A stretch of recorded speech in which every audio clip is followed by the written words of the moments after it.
மருந்து அடிச்சிட்ருக்காங்க. அடிச்சிட்டு இருக்கும்போதே ரிசல்ட்டெல்லாம் இங்கே நீங்கள் பார்க்கலாம். ரசாயன விவசாயத்தில் இங்கே பாருங்கள்,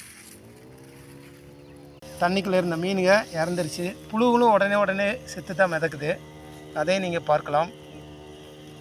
ரொம்பவும் கொடூரமாக தான் இருக்குது. இங்கே ஒரு மீன் செத்து கொண்டிருக்கிறது, அதையும் பார்க்கலாம். ஒரு புழுவும் இறந்து விட்டது, அதையும் நீங்கள் பார்க்கலாம்.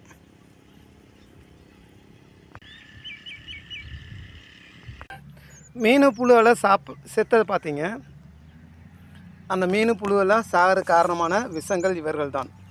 இத்தனை பாட்டில் ஒன்றா கலந்து ஒரு டேங்க்குக்கு 100 ml வீதம் கலந்து அடிச்சது தண்ணியில் இருக்கிற மீன் புழு பூச்சி எல்லாமே செத்துருச்சு. அப்போது விவசாயிகள் எந்த அளவுக்கு தியாகிகள் அப்படின்னு நீங்களே முடிவு பண்ணிக்கங்க. விவசாயிகளுக்கும் மனசு இல்லாமையும் இருக்கும். நன்றி, வணக்கம்.